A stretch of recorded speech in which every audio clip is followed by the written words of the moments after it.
This is the story about the old town and some of the mines around Hillsboro, New Mexico. This small town is about an hour-and-a-half drive from Silver City, New Mexico. It was back in the spring of 1877 when two prospectors, Dave Stitzel and Daniel Dugan, found a little bit of gold in the Black Range Mountains along Percha Creek. These two men gathered up some float rock and took them in to be assayed.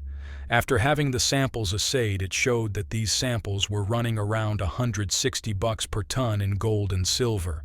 With results like this, the two men then proceeded to stake some of this ground for themselves.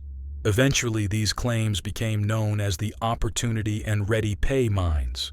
Of course, word had gotten out about this discovery, and soon there were other hopeful prospectors coming into the area. By the fall of that same year, an alluvial deposit of gold was found not far over in the Rattlesnake Gulch. These alluvial deposits proved to be quite profitable and actually produced more gold than the hard rock mines. The following year, in 1898, a 10-stamp mill was brought into the district for the crushing of hard rock gold ores. It has been said that the alluvial gold deposits produced over 110,000 ounces of gold, while the lode deposits produced about half that amount.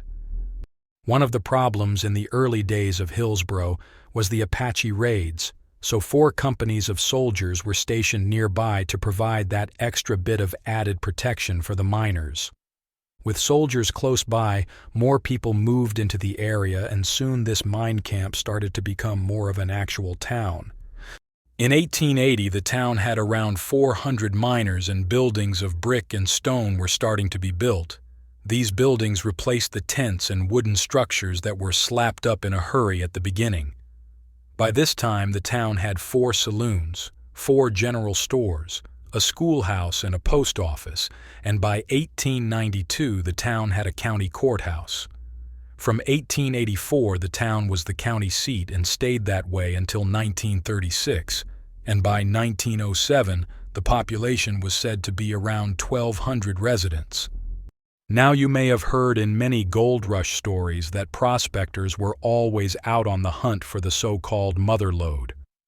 Well, this gold field was no different, and after time it was determined that the source of all this gold came from the Copper Flat volcano, not far from the town. This old volcano was 4 miles across and had a lot of old lava runs where the gold had been.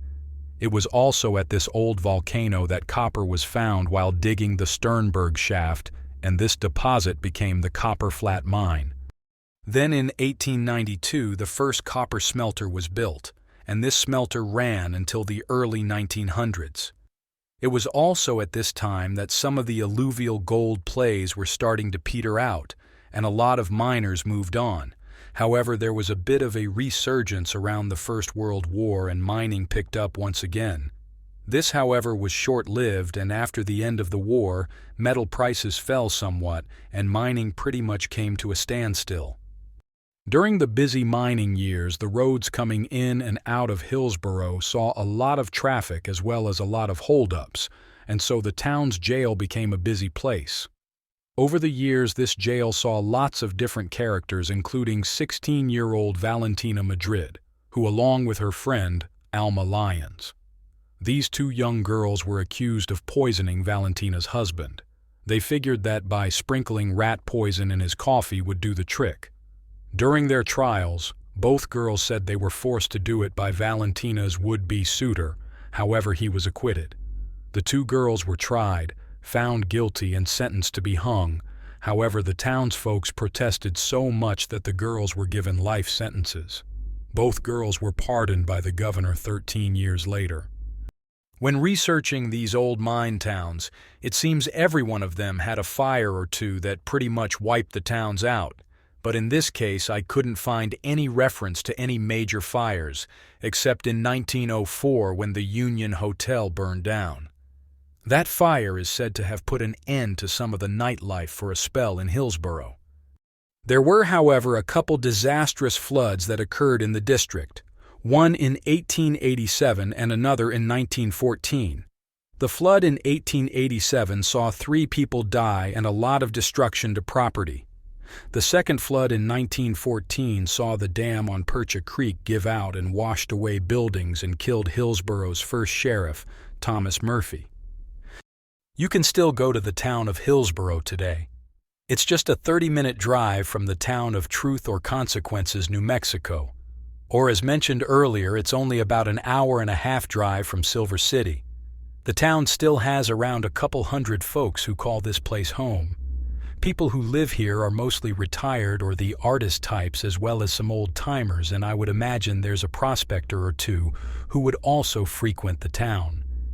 Well, that's about it for this week's video. I hope you enjoyed this short story about the mines and town of Hillsboro, New Mexico. Please like, share, and subscribe so we can continue to bring you more old, lost mine stories.